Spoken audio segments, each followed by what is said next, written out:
చెప్తున్నాడు కదా డాక్టర్ ప్రదీప్ రెడ్డి చింత.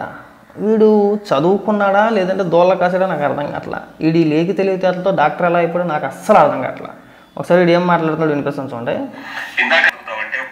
పనికి పోతే పోలిందా నన్ను ఎవరు అనుకోరంట, నేను ఇంట్లో పండుకుంటేనే నన్ను రిచ్ చేస్తాడు చంద్రబాబు, పనికి పోతే నా దగ్గర లేకుంటే కదా అందుకే ఇంట్లో పండుకున్నానంటే. ఒరే ఎరిగినాయలా ఎట్రా రిచ్ అవుతావు పని చేసుకోకుంటే అంటే ఏమి చంద్రబాబు నాయుడు వాళ్ళ భార్య భువనేశ్వరికి 500 కోట్లు వచ్చినాయంట 2 రోజుల్లో ఎలక్షన్ అయిపోతానే, నన్ను కూడా అట్నే చేస్తాడు రిచ్ చేస్తాడు చంద్రబాబు. ఇది ఎదవ తెలివితేటలు.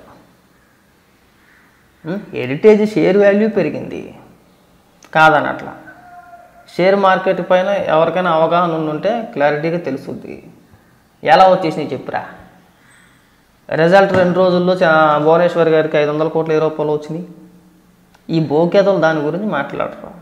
మరి ఏమైనా ఐడియా ఉందా షేర్ మార్కెట్ గురించి? ఉండే ఉంటుంది, ఉండకుండా అయితే ఉండదు.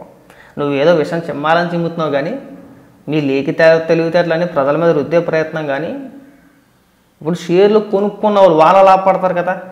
షేర్ హోల్డర్స్ ఎవరైతే ఉన్నారో ఒకవేళ షేర్ వాల్యూ పెరిగిందనుకో వాళ్ళు లాభపడతారు, అంతేనా? ఎంత చిన్న విషయం కూడా తెలియకుండా నువ్వు ఎలా మాట్లాడుతుంటే అలా మాట్లాడుతున్నావు. నువ్వు డాక్టర్వా లేదంటే దూల కాసుకుని కూడా మాకు అర్థం కావట్లే. ఆ లీకి తెలివితేటలు చూపించు మాకంటరా. మరి భారతిరెడ్డికి అన్ని ఆస్తులు ఎక్కడి నుంచి వచ్చేసినాయి? సిమెంట్ ఫ్యాక్టరీలు, సాక్షి పత్రిక ఎక్కడి నుంచి వచ్చేసినాయి? ఏ విధంగా సంపాదించేసింది? అధికారంలో ఉన్నంతసేపు జగన్మోహన్ రెడ్డి భారతిరెడ్డికి కదా కట్టబెట్టాడు సొమ్ము అంతా కూడా. కట్టబెట్టాడా? సొంత భార్యకి వచ్చి పెట్టేశాడు, కట్టబెట్టేశాడు.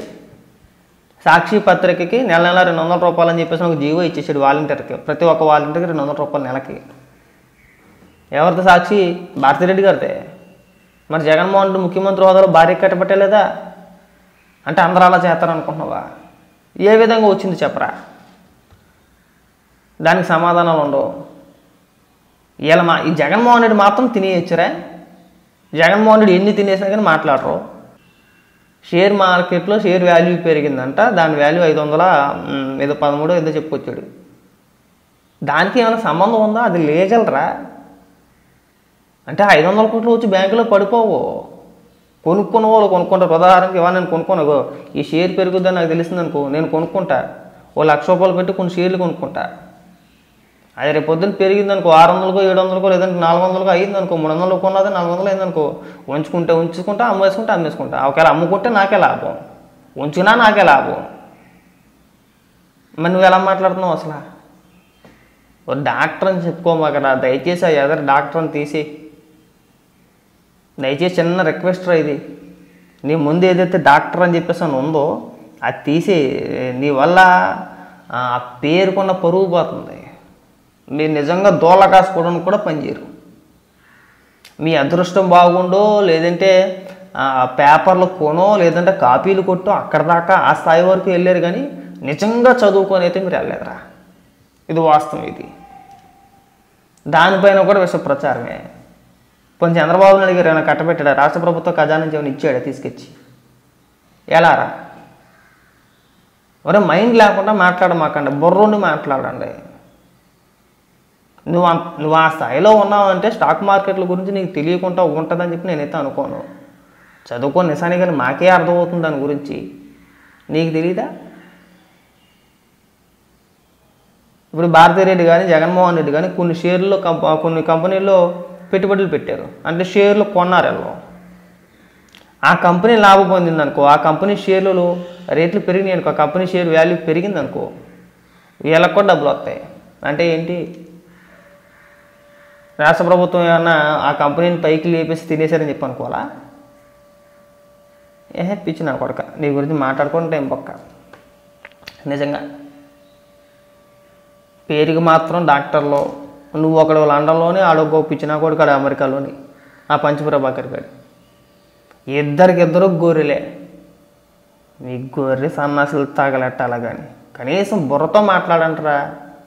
అన్నం తినే మాటలు మాట్లాడంటారా? అశుద్ధం తినే మాటలు మాట్లాడమాకంటారా? ఎన్నిసార్లు చెప్పాలరా మీకు?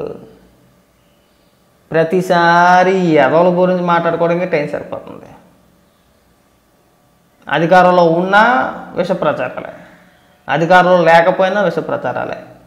మీకు మీ పార్టీకి మీ పార్టీ నాయకులకి నిజం చెప్తే చచ్చిపోతారేమో అన్న శాపం ఏమైనా ఉందేంట్రా? లేదు కదా.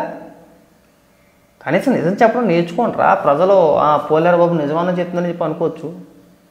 ఇలా అబద్ధాలు చెప్పుకొని పోయారనుకో, రేపు పొద్దున్న మీరు నిజం చెప్పినా కానీ ఎవడు నమ్మడం, ఏ విషయంలో అయినా సరే. 500 కోట్ల రూపాయలంట రాత్రి సంపాదించేసారట. అట్ట అయిపోతుంది. మళ్ళీ ఇటు కథలు చెప్పాడు. ఇక్కడ ప్రతి ఒక్కడు కథలు చెప్పేసుకోవడం, నేను పెద్ద అపర మేధావిలో ఫీల్ అయిపోవడం, ఇవి తగ్గించుకుంటే బాగుంటుందిరా. అలాంటి కథలు చెప్పాలంటే మేము బోల్డ్ చెప్తాం.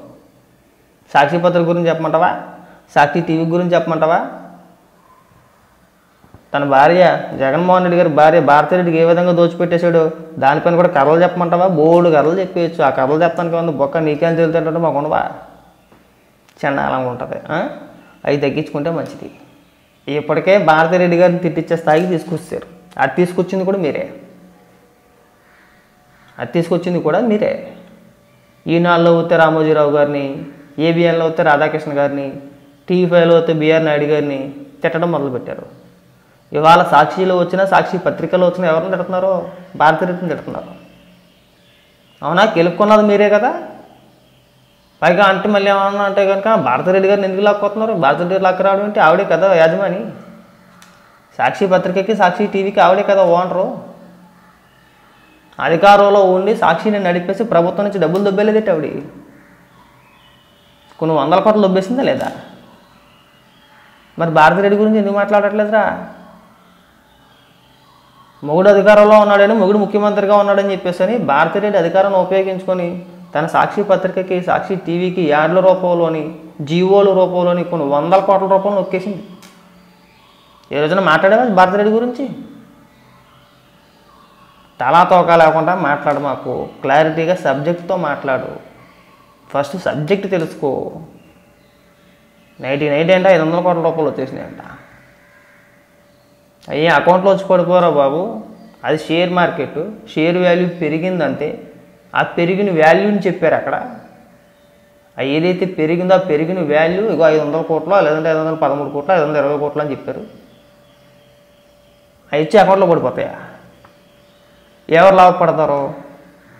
ఎవరైతే షేర్ కొన్నారో, ఉదాహరణకి నేనున్నారా, నాకు ఏదో ఒక షేర్ కనబడుతుంది, ఒక 70 రూపాయల్లోనూ, 80 రూపాయల్లోనూ, 100 రూపాయల్లోనూ ఉంటుంది.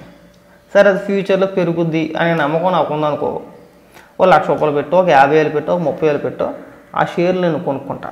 ఎన్ని వస్తే అన్ని, నా దగ్గర ఉన్న డబ్బులు బట్టి ఎన్ని వస్తే నేను కొనుక్కుంటా. అది ఫ్యూచర్లో పెరిగిందనుకో, ఉంచుకోవాలనుకుంటే ఉంచుకుంటా, అమ్మేసుకోవాలనుకుంటే అమ్మేసుకుంటా, నా ఇష్టం అది. అంటే నేను గత వారం క్రితం 70 రూపాయలు పెట్టి ఒక షేర్ కొన్నాను, కొన్ని షేర్లు కొన్నాను అనుకుందాం.